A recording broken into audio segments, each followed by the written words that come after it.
Hello everyone. आज का topic है problem of poverty in India. So the problem of poverty is still persisting in the India. So it is the most important problem of economic problem in India. So it is not only individual but it is entire nation's problem, and everyone suffering with a lot of problem like as the necessity of the life, and poverty adversely affect to the health and skill of the person. So as per the survey NSSO in 68 survey 2011-12, and the person as per the consumption expenditures the poverty is defined. अगर कोई व्यक्ति 816 per capita per month के हिसाब से अगर earn कर रहा है और 1000 per capita per month urban के हिसाब से अगर वो एक्सपेंडिचर्स कर रहा है, तो वो व्यक्ति पॉवर्टी में नहीं आता है। मतलब इट्स मीन अगर उसकी इनकम एक्सपेंडिचर ज़्यादा है इससे, तो वो पॉवर्टी की श्रेणी में नहीं आता है। अगर व्यक्ति 816 पर कैपिटा पर मंथ और 1000 per capita per month in urban area consume कर रहा है और इससे कम अगर उसके पास पैसे अवेलेबल है, तो वो पॉवर्टी यानी गरीबी रेखा से नीचे होगा। पॉवर्टी इनएबिलिटी है to getting to minimum consumptions. जब हम अपने लाइफ के लिए मिनिमम कंजम्पशंस को पूरा नहीं कर पाते हैं, हेल्थ एफिशिएंसी इससे इफेक्ट होती है, और अपनी बेसिक नीड्स को अगर हम पूरा नहीं कर पाते हैं तो वो पॉवर्टी को डिफाइन करती है। मिनिमम रिक्वायरमेंट ऑफ लाइफ होती है food, clothing, housing, education, basic health of the requirement. तो मेन चीज़ रहती है पॉवर्टी की कि इंसान की मिनिमम ह्यूमन नीड फुलफिल होनी चाहिए। अगर वो फुलफिल नहीं होती है तो उससे हेल्थ एफिशिएंसी के ऊपर फ़र्क पड़ता है, और धीरे-धीरे ये जिस तरह से हमारी पॉपुलेशन इंक्रीज़ हो रही है, पॉवर्टी भी इंक्रीज़ हो रही है, and in this way poverty and fall in productivity we come to interdependent. जैसे-जैसे पॉवर्टी इंक्रीज़ होगी हम दूसरों के ऊपर डिपेंडेंट हो जाएँगे। पॉवर्टी को मेज़र करने के लिए हम पॉवर्टी को 2 तरीके से मेज़र करते हैं। एक तो हम उसमें एब्सोल्यूट पॉवर्टी को देखते हैं, दूसरा इसमें रिलेटिव पॉवर्टी को देखा जाता है। एब्सोल्यूट और रिलेटिव पॉवर्टी क्या है, इसकी बात करते हैं। एब्सोल्यूट पॉवर्टी की बात करें तो इसमें हम इकोनॉमिक कंडीशन ऑफ कंट्री को देखते हैं, और इकोनॉमिस्ट ने डिफरेंट डिफरेंट डेफिनेशन दी है एब्सोल्यूट पॉवर्टी को डिफाइन करने की। ये कैलोरी के हिसाब से भी और कंजम्पशन के हिसाब से भी हम कैलकुलेट करते हैं। एब्सोल्यूट पॉवर्टी को इंडिया में 2 तरीके से कैलकुलेट किया जाता है। कैलोरी क्राइटेरिया के हिसाब से नीति आयोग यानी कि प्लानिंग कमीशन ने ओपिनियन दिया है, अगर रूरल एरिया में 2400 कैलोरीज और अर्बन एरिया में 2100 कैलोरीज की ज़रूरत पड़ती है। अगर हम 2400 कैलोरी से कम कंज्यूम कर रहे हैं और 2100 कैलोरी अर्बन एरिया में कम कंज्यूम कर रहे हैं, तो हम पॉवर्टी की श्रेणी में आते हैं। अगर हमें इससे ज़्यादा कैलोरी मिलती हैं तो हम पॉवर्टी की श्रेणी में नहीं आते हैं। तो कैलोरीज के हिसाब से पॉवर्टी यहाँ पे डिफाइन की गई है as per the planning commission, as per the NITI Aayog. उसी तरह से minimum consumption expenditure criteria define किया गया है। सो एक्सपर्ट कमेटी के हिसाब से, जिसमें कि सुरेश तेंदुलकर एक तरह से अपॉइंट किए गए थे प्राइम मिनिस्टर द्वारा, जिसने पॉवर्टी की मिनिमम कंजम्पशंस को डिफाइन किया गया है। और एज पर द 2011 और 12 में 816 per capita per month in rural area और अर्बन एरिया में 1000 रुपये पर मंथ के हिसाब से, अगर जिस व्यक्ति के पास 2011-12 के सर्वे के अकॉर्डिंग 816 रूरल एरिया में और अर्बन एरिया में 1000 रुपये हैं, तो वो पॉवर्टी में नहीं आता है, और इससे कम है तो वो पॉवर्टी की लाइन में आएगा। एंड नेक्स्ट जो रिलेटिव पॉवर्टी की बात करें, तो रिलेटिव पॉवर्टी में हम कंपैरिजन करते हैं per capita income of the different country. जो दूसरे देश यानी विभिन्न देशों की जो पर कैपिटा इनकम है उसको कंपेयर करके हम पॉवर्टी को डिफाइन करते हैं। और पर कैपिटा इनकम अगर 2019 की बात करें तो इंडिया में 2120 पर कैपिटा इनकम है, और उसी तरह से यूएसए की सबसे ज़्यादा है, पाकिस्तान की हमसे कम है। तो that's the thing, relative poverty में हम कंपैरिजन करते हैं डिफरेंट कंट्री के पर कैपिटा इनकम की, यानी डिफरेंट कंट्री की पर कैपिटा इनकम के हिसाब से हम ये डिसाइड करते हैं कि पुअर नेशन कौन है, या फिर जिसकी पर कैपिटा इनकम ज़्यादा है तो वो अमीर देश कौन है। पॉवर्टी लाइन की बात करते हैं कि पॉवर्टी लाइन क्या है। पॉवर्टी लाइन एक ऐसी लाइन है जो इंसान की परचेजिंग पावर को, मिनिमम परचेजिंग पावर को डिफाइन करती है। ये minimum level of human need कहाँ पे इंसान सेटिस्फाई होता है। परचेजिंग पावर एक्सप्रेस करती है एवरेज पर कैपिटा मंथली, जो आप मंथली कितना एक्सपेंडिचर्स कर रहे हैं वो बताती हैं। और minimum level of purchasing power व्यक्ति की मिनिमम लेवल ऑफ लिविंग्स को शो करती हैं। परचेजिंग पावर, जिस व्यक्ति की परचेजिंग पावर बहुत कम है तो इट्स मीन दैट वो पॉवर्टी में आता है, जिसकी ज़्यादा है तो पॉवर्टी में नहीं आता है। एक ये लाइन जो है पॉवर्टी लाइन डिवाइड करती है कि अगर जो इस लाइन से नीचे हैं वो बिलो द पॉवर्टी लाइन है, अगर जो व्यक्ति इस लाइन से ऊपर हैं वो अबव द यानी कि एपीएल लाइन में आते हैं। तो यहाँ पे पॉपुलेशन को दो ग्रुप में डिवाइड किया गया है, जिसकी परचेजिंग पावर ज़्यादा है वो अमीर है यानी कि एपीएल में है, और जिसकी परचेजिंग पावर कम है वो पुअर है, वो बीपीएल में आता है। Poverty line divided into two group. One of those who have the minimum requirement to purchasing power, and and this group is not poor, यानी कि एपीएल पुअर नहीं है। और दूसरा ग्रुप जो है जिन पे मिनिमम परचेसिंग पावर नहीं है तो उनको हम पुअर मानते हैं, यानी कि बीपीएल की श्रेणी में मानते हैं। उसी तरह से determination of poverty line in India, India में पॉवर्टी लाइन की डिटर्मिनेशन कैसे होती है उसके बारे में बात करते हैं। पॉवर्टी लाइन को फर्स्ट ऑफ ऑल सबसे पहले 1962 में डिफाइन किया था। कुछ इकोनॉमिस्ट थे जैसे कि professor D R Gadgil, doctor B N Ganguli and P S Lokanathan, और इसके अलावा बहुत से भी अदर इकोनॉमिस्ट थे जिन्होंने पॉवर्टी लाइन के डिटर्मिनेशन के बारे में बताया था। और इसके आधार पे minimum standard of living diet के आधार पे रिकमेंडेशन की गई, जिसमें कि कंजम्पशन एक्सपेंडिचर लेवल कितना होना चाहिए वो डिसाइड किया गया।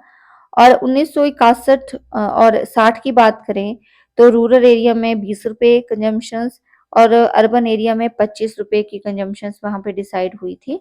उसी तरह से धीरे धीरे सर्वे होते रहे, अलग अलग ओपिनियन सेट हुए, एंड 2004-5 की बात करें तो एनएसएसओ के according monthly expenditure calorie decide की गई कि रूरल एरिया में 2400 कैलोरी की ज़रूरत है और अर्बन एरिया में 2100 कैलोरी की ज़रूरत पड़ती है। उसी तरह से 2011-12 में एनएसएसओ का जो 68th सर्वे हुआ था उसमें per month per capita income decide की गई, जिसमें कि रूरल एरिया में 816 और अर्बन एरिया में 1000 रुपये अगर जिसके पास हैं तो वो एपीएल की श्रेणी में आता है। तो ये एक पॉवर्टी लाइन इंडिया में पॉवर्टी लाइन को डिसाइड करने के लिए क्राइटेरिया जो है वो कैलोरीज एंड मिनिमम कंजम्पशन के आधार पे डिसाइड किया जाता है। नेक्स्ट यहाँ पे बात करेंगे trend of the poverty in India. तो ट्रेंड जो है डिफरेंट डिफरेंट ट्रेंड हैं, और अगर बात करें तेंदुलकर मैथोलॉजी के अकॉर्डिंग तो स्टिल अभी भी 21.9% हमारी पॉपुलेशन जो है वो पॉवर्टी की बिलो द पॉवर्टी है। डिफरेंट डिफरेंट डेफिनेशन के अकॉर्डिंग, डिफरेंट डिफरेंट क्राइटेरिया के अकॉर्डिंग अलग अलग परसेंटेज है इसकी। फर्स्ट हम बात करेंगे the number of poor person and percentage, मतलब टोटल पॉपुलेशन के हिसाब से कितने लोग जो है पुअर हैं। तो देखिए पुअर अर्बन रूरल एरिया या फिर हम नंबर ऑफ परसेंटेज की बात करें तो 2009 और 10 में 29.8% टोटल पॉपुलेशन पुअर थी। 2011 और 12 में 21.9% जो पॉपुलेशन है वो पुअर है। उसी तरह से रूरल और अर्बन कंपैरिजन हम करें तो रूरल में अलग अलग ईयर्स में अलग अलग कंपैरिजन है। जैसे 1973-4 की बात करें तो 56.4% पॉपुलेशन गरीब थी। 2004-5 में 21.8% पॉपुलेशन गरीब थी। उसी तरह से 2004-5 में 42%, 2011-12 में 25.7%। और अर्बन एरिया की बात करें तो इसमें 49% पॉपुलेशन पुअर है। 2004-5 में 21.7, 2009 और 10 में 25.5 और 11-12 में 13.7% पॉपुलेशन जो है वो पुअर है। और इंटरस्टेट कंपैरिजन बात करें तो इंटरस्टेट कंपैरिजन में भी जो परसेंटेज है, जैसे आपका छत्तीसगढ़ है, झारखंड है, मणिपुर है, बिहार है, तो देखेंगे आप कि पॉपुलेशन कितनी यहाँ पे रूरल में अगर कंबाइन की हम बात करें जो छत्तीसगढ़ में ज़्यादा पॉपुलेशन पुअर है, उसके बाद झारखंड में, उसके बाद मणिपुर में, फिर बिहार में, और हिमाचल प्रदेश में 8.1% पॉपुलेशन पुअर आती है। तो ये इंटर स्टेट कंपैरिजन है, यानी कि स्टेट के हिसाब से कंपैरिजन है जो कि अलग अलग है और इसको डिफाइन किया गया है। और ये 2011 और 12 का डाटा है जो मैं आपको बता रही हूँ, और इसके साथ 21.9% टोटल पॉपुलेशन पुअर है as per the comparison of 2011 and 12। Next हम बात करेंगे इंटरनेशनल कंपैरिजन। इंटरनेशनल कंपैरिजन हम अलग अलग देश के साथ करते हैं, और इसमें वर्ल्ड डेवलपमेंट रिपोर्ट के अकॉर्डिंग कंपैरिजन है, जिसमें कि इंडिया में 22.5% पॉपुलेशन जो है वो पॉवर्टी लाइन में आती है, बांग्लादेश में 14.5%, पाकिस्तान में 4%, चाइना में 0.5%, यूएसए में 1%, श्रीलंका में लेस देन 1%, इसी तरह यूके में भी लेस देन 1 है, जापान में भी less than 1 and the German में भी लेस देन 1। तो ये अलग अलग क्राइटेरिया के हिसाब से डिफाइन है, और ईयर्स वाइज जो है वो यहाँ पे अलग अलग दिया गया है। तो इस हिसाब से ये मतलब इसकी कैलकुलेशन की गई है। तो आप देखेंगे कि इंडिया के कंपैरिजन करेंगे तो इंडिया में ज़्यादा पॉपुलेशन पुअर है as per the comparison to the other country. अब बात करते हैं कॉजेज ऑफ पॉवर्टी। बहुत से ऐसे कारण हैं गरीबी के। फर्स्ट है द इंक्रीजिंग द पॉपुलेशन।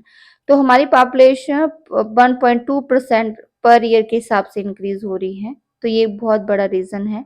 दूसरा, प्राइजेज इंक्रीज हो रहे हैं, इन्फ्लेशन रेट बढ़ रहा है। 2020-21 में जो प्राइस रेज हुआ था वो 6.2% था, और हमारी नेशनल इनकम भी बहुत कम है और इकोनॉमिक ग्रोथ भी बहुत कम है। As per the net domestic product अगर हम कंपेयर करें तो हमारी नेशनल इनकम बहुत कम है दूसरे कंट्री का कंपैरिजन, हमारा ग्रोथ रेट कम है। यहाँ पे सीजनल अनएम्प्लॉयमेंट या अंडर एम्प्लॉयमेंट ज़्यादा पाई जाती है, लोग ज़्यादा पढ़े लिखे हैं फिर भी उनको जॉब नहीं मिलती है। दिसंबर 2017 के डाटा के अकॉर्डिंग 4.24 करोड़ जो लोग हैं उन्होंने 969 एम्प्लॉयमेंट एक्सचेंज में खुद को रजिस्टर करवाया है। तो यानी कि कितनी ज़्यादा पॉपुलेशन जो है पुअर है। उसके अलावा रूरल इकोनॉमी की बात करें तो हमारी इकोनॉमी थोड़ा-सा रूरल एरिया के ऊपर डिपेंडेंट है, एग्रीकल्चर के ऊपर डिपेंडेंट है। टोटल पॉपुलेशन का 46.2% हमारा एग्रीकल्चर के ऊपर डिपेंडेंट है। जबकि अदर कंट्री की बात करें यूके की तो वहाँ पे 1.3%, यूएसए में 0.7%, जापान में 2.9% लोग डिपेंडेंट है एग्रीकल्चर पे। जबकि इंडिया में ज़्यादा लोग डिपेंडेंट हैं, और एग्रीकल्चर पे डिपेंडेंट होने के बाद भी हमारा नेशनल इनकम में कंट्रीब्यूशन 17.2% है। कैपिटल डेफिशिएंसी है, लोग ज़्यादा इंडस्ट्री, ट्रांसपोर्ट, इरिगेशन के ऊपर इन्वेस्ट नहीं करते हैं। यहाँ पे इंडस्ट्री सेक्टर बहुत कम डेवलप्ड है, बैकवर्ड एरिया इकोनॉमी है, ये भी रीज़न है। अनदर रीज़न एफिशिएंट एंटरप्रेन्योर्स नहीं है, इनोवेटिव सोच नहीं है, क्रिएटिविटी सोच नहीं है इंडिया की। प्रॉपर इंडस्ट्रियल एरिया सेटअप नहीं है, lack of the proper industrialisation है। एंड नो डाउट हमारे पास कंज्यूमर गुड्स इंडस्ट्री काफ़ी है, लेकिन जो कैपिटल इंडस्ट्रीज है वो बहुत कम है, ये भी एक रीज़न है। इसके अलावा आउटडेटेड सोशल इंस्टीट्यूशंस हैं, और जो आउटडेटेड यानी कास्ट सिस्टम है, जॉइंट फैमिली सिस्टम है, लॉ ऑफ इनहेरिटेंस है, सक्सेशंस है, कस्टम ट्रेडिशंस हमारे जो हैं वो इकोनॉमिक डेवलपमेंट में बाधा उत्पन्न करते हैं। सो आउटडेटेड सोशल इंस्टीट्यूशंस हैं। Under utilization of natural resources, यानी कि जो हमारे नेचुरल रिसोर्सेज है, चाहे वो आयरन हो, कोल हो, मिका हो, हम इनका बहुत कम यूज कर पाते हैं, पूरी तरह से प्रॉपर यूज नहीं कर पाते हैं। अनइक्वल डिस्ट्रीब्यूशन ऑफ इनकम है, कुछ लोग ज़्यादा अमीर हैं, कुछ लोग ज़्यादा गरीब हैं। नेचुरल क्लाइमेटीज ज़्यादा रहती है, रेनफॉल होना, फ्लड आना। करप्शन रेट ज़्यादा है। सोशल वेलफेयर प्रोग्राम हो, चाहे पॉवर्टी एलिगेशन प्रोग्राम हो, उसमें करप्शन देखने को मिलता है। पुअर वर्क कल्चर है, लोग काम करना पसंद नहीं करते हैं। टेक्निकल एजुकेशन की कमी है, लोग जो अभी भी वोकेशनल टेक्निकल एजुकेशन के ऊपर ज़्यादा ध्यान नहीं देते हैं। तो काफ़ी ऐसे रीजंस हैं जिनके कारण जो है पॉवर्टी अराइज हो रही है। अब बात करते हैं कि गवर्नमेंट ने पॉवर्टी को कम करने के लिए कौन-कौन से स्टेप उठाए हैं। सबसे पहले स्वर्ण जयंती ग्राम रोजगार योजना, ये सेल्फ एम्प्लॉयमेंट को प्रमोट करता है, पॉवर्टी को रिड्यूस करता है रूरल एरिया में, क्योंकि ये ग्रामीण योजना के तहत है, ये रूरल एरिया को प्रमोट करता है, पॉवर्टी को कम करता है। इसको 1999 में लॉन्च किया गया था ताकि स्मॉल इंटरप्राइजेस सेटअप हो सके रूरल एरिया में, स्मॉल इंटरप्राइजेस की डेवलपमेंट हो सके, सेल्फ हेल्प ग्रुप ज़्यादा क्रिएट हो सके, और पुअर लोगों को लोन सब्सिडीज प्रोवाइड करवा सकते हैं। 2011-12 में जो स्वर्ण जयंती ग्राम स्वरोजगार योजना थी, इसको रिस्ट्रक्चर किया गया और नेशनल रूरल लिवलीहुड मिशन इसका नाम रखा गया। फिर स्कीम को आजीविका के नाम से जाना गया और बाद में इसको चेंज करके दीन दयाल अंत्योदय योजना में कन्वर्ट कर दिया गया, मर्ज कर दिया गया। तो अब इस योजना को मर्ज कर दिया गया है दीन दयाल अंत्योदय योजना में। स्वर्ण जयंती ग्राम रोजगार योजना सेल्फ एम्प्लॉयमेंट को प्रमोट करना, सेल्फ हेल्प ग्रुप को प्रमोट करना, इसमें मेन मोटिव इसका रहता है। नेशनल फूड वर्क प्रोग्राम की बात करते हैं तो गवर्नमेंट ने national food work programme 150 most backward district में चलाया है। इस प्रोग्राम के तहत बेसिस जो है वो फूड ग्रेन जो है वो लोगों को डिस्ट्रीब्यूट किया जाता है, साथ में ही उनको एम्प्लॉयमेंट दी जाती है, फूड सिक्योरिटी प्रोवाइड की जाती है पुअर लोगों को। स्मॉल और कॉटेज इंडस्ट्रीज की बात करें तो स्मॉल इंडस्ट्री सेटअप किए गए हैं, स्मॉल इंडस्ट्री को बढ़ावा दिया गया है ताकि लोग वहां पे एम्प्लॉयमेंट जनरेट कर सके, उनके लिए टैक्स कंसेशन देना, इंसेंटिव प्रोवाइड किए गए हैं। स्वर्ण जयंती शहरी रोजगार योजना जो अभी हमने पहले डिस्कस की थी ग्रामीण योजना, यहाँ पे ये शहरी योजना है।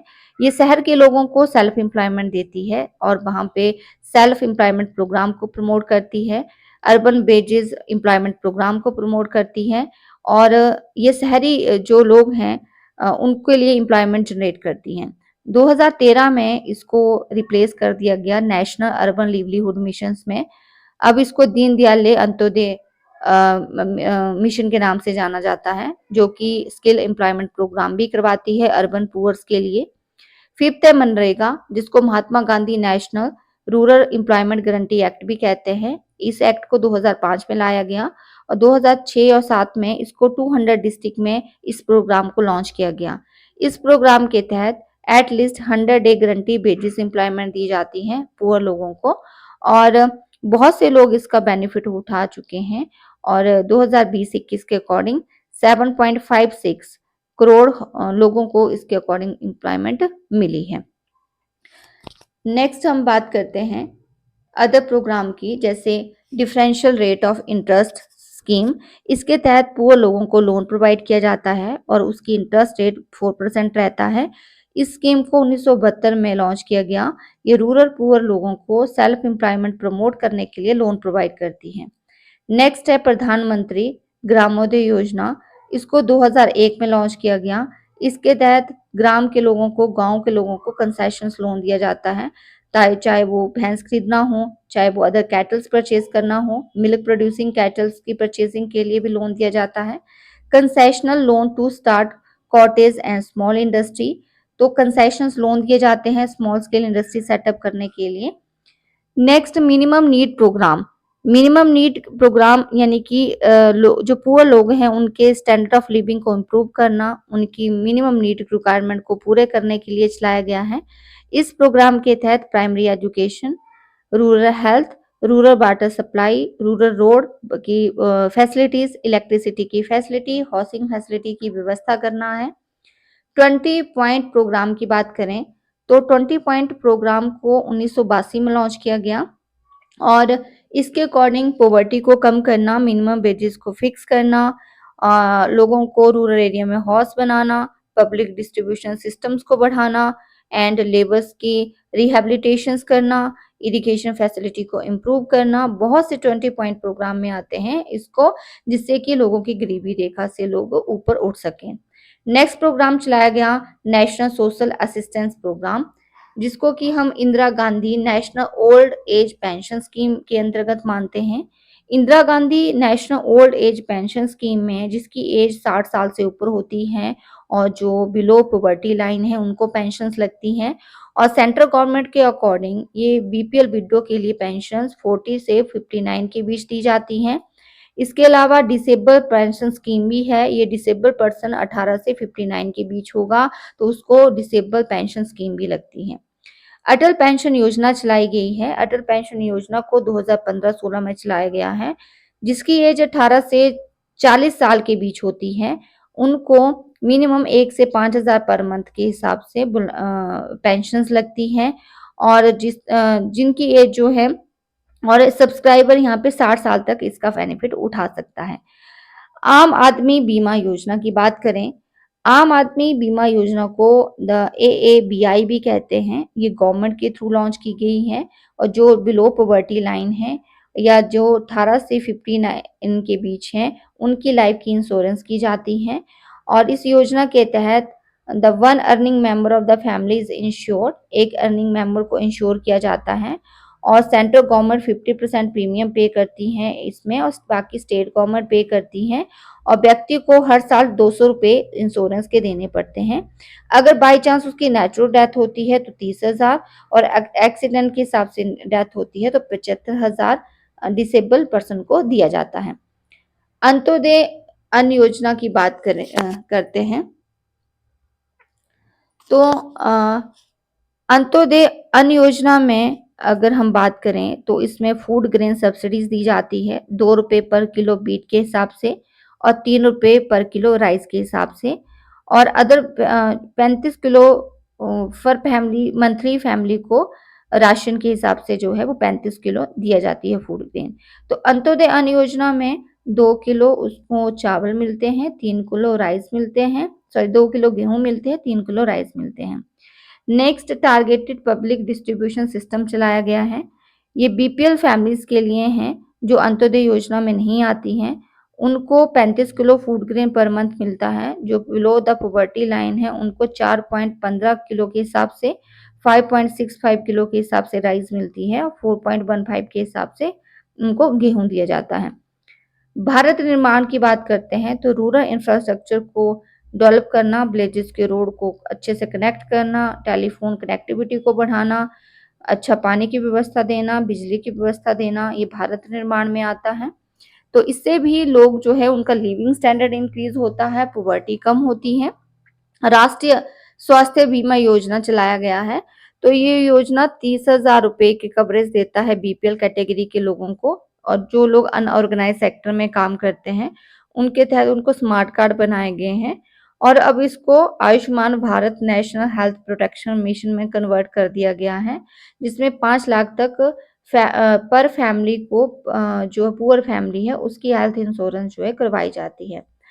National means cum merit scholarship, तो यहाँ पे जो पुअर लोग हैं जिनको स्कॉलरशिप दी जाती है तो 1 लाख स्कॉलरशिप यहाँ पे अवॉर्डेड होती है हर साल और ये 6,000 पर एनम के हिसाब से जो बच्चे 8 से 12 तक पढ़ते हैं पुअर स्टूडेंट उनको दी जाती है। नेशनल फूड सिक्योरिटी एक्ट चलाया गया है। नेशनल फूड सिक्योरिटी एक्ट 2013 में लॉन्च हुआ जिसके हिसाब से 5 किलो फूड ग्रेन पर पर्सन पर मंथ दिया जाता है और ये फूड ग्रेन जो है वो कैटेगरी के वाइज हिसाब से जो है वो दिया जाता है। पुअर लोगों को 3 रुपये किलो राइस, दो 2 रुपये किलो गेहूं दिया जाता है और 1 रुपये किलो जो है अदर अदर जो कोर्स ग्रेन्स होती हैं वो दी जाती है। डायरेक्ट बेनिफिट ट्रांसफर स्कीम की बात करते हैं तो गवर्नमेंट ने सीधा बैंक अकाउंट में पैसे जमा करवाने की फैसिलिटी दी है। डायरेक्ट बेनिफिट ट्रांसफर स्कीम को जनवरी 2013 में लॉन्च किया गया। तो जितने भी गवर्नमेंट की स्कीम है चाहे वो सब्सिडी हो, ओल्ड एज पेंशन हो, मनरेगा हो, अब सीधे पैसे जो हैं उनके अकाउंट में आते हैं और उसमें आधार कार्ड लिंक होता है। प्रधानमंत्री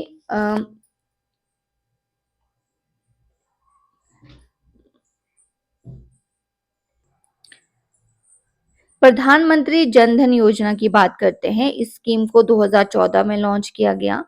इस स्कीम के तहत जो है वो जिनके पास बैंक अकाउंट नहीं है उन्होंने बैंक अकाउंट खुलवाए और अकाउंट होल्डर को रुपए डेबिट कार्ड मिला, साथ में ही एक्सीडेंट इंश्योरेंस ₹1 लाख के हिसाब से जन धन योजना के तहत वो क्लेम कर सकता है। नेक्स्ट इसमें है जन सुरक्षा योजना। जन सुरक्षा योजना के अकॉर्डिंग 12 रुपये पर एनम के हिसाब से 2 lakh premium accident insurance premium आप क्लेम कर सकते हैं और जिसके पास बैंक होल्डर यानी कि जो 18 से 70 ईयर्स का होगा वो बैंक अकाउंट होल्डर इसको क्लेम कर सकता है। इसमें इंश्योरेंस कवरेज और डेथ कवरेज भी प्रोवाइड किया जाता है। गवर्नमेंट आल्सो रन टू प्रधानमंत्री द प्रधानमंत्री जीवन ज्योति बीमा योजना। तो गवर्नमेंट ने प्रधानमंत्री ज्योति बीमा योजना भी लॉन्च की है।